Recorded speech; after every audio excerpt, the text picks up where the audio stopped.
જય માતાજી મિત્રો, હર હર મહાદેવ। સ્વાગત છે તમારું મારી યુટ્યુબ ચેનલ આજના સત્સંગમાં। આજના વિડીયોમાં આપણે સાંભળવાના છીએ પ્રહલાદજી દ્વારા કરાયેલી વિષ્ણુ ભગવાનની સ્તુતિ। આજે હોળી એટલે કે ફાગણ સુદ પૂર્ણિમાનો પવિત્ર દિવસ છે।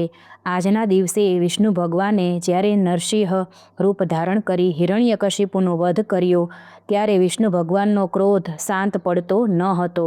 જે ક્રોધને લક્ષ્મીજી પણ શાંત નથી પાડી શક્યા ત્યારે દેવતાઓના કહેવાથી પ્રહલાદજીએ વિષ્ણુ ભગવાનની સ્તુતિ કરી। પ્રહલાદજી તો બાળ સ્વરૂપ બાળક હતા, તેથી તેમણે ભગવાનની સ્તુતિ કરી બાળક શબ્દમાં, એટલે વિષ્ણુ ભગવાન એટલે કે નરસિંહ નારાયણ પ્રસન્ન થયા અને પ્રહલાદને આશીર્વાદ આપ્યા।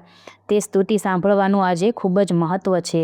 તો ચાલો આપણે સાંભળીએ પ્રહલાદજી દ્વારા કરાયેલી વિષ્ણુ ભગવાનની સ્તુતિ। દેવતાઓ અને ઋષિઓ પણ આપની સંપૂર્ણ સ્તુતિ કરી શકતા નથી। ધન, વંશ, રૂપ, તપ, જ્ઞાન આ બધાથી ભગવાન પ્રસન્ન થતા નથી। નિષ્કામ ભક્તિથી જ પ્રસન્ન થાય છે। મને સંસારના દુઃખથી ભય નથી, કેમ કે હું આપના ગુણગાનમાં લીન છું। પરંતુ જે લોકો વિષય સુખમાં ફસાયા છે તેમની પર મને દયા આવે છે।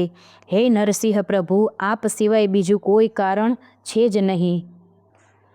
હે પરમાત્મા, હે અચ્યુત, હે અનંત, હે અધોક્ષજ, હે સર્વના આત્મા, આપ સર્વમાં વ્યાપક છો। ચરાચર જગતમાં એકમાત્ર આપ જ છો। હે નારાયણ, આ જગતનું કારણ, પાલનહાર અને સંહારક ત્રણેય સ્વરૂપમાં પણ આપ જ રહેલા છો।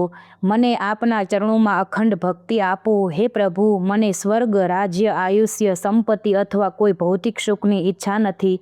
મારે તો માત્ર આપની નિષ્ઠાવાન ભક્તિ જ જોઈએ છે।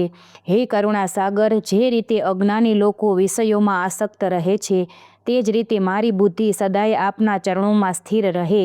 હે સર્વવ્યાપી વિષ્ણુ, મારા પિતા હિરણ્યકશિપુએ અજ્ઞાનવશ આપનો દ્વેષ કર્યો, તેમને પણ ક્ષમા કરો અને કલ્યાણ કરો। હે નરસિંહ ભગવાન, આપે ભક્તોની રક્ષા માટે અદ્ભુત રૂપ ધારણ કર્યું અને મારા જેવા દાસ ઉપર સદા કૃપા રાખી અને રાખજો।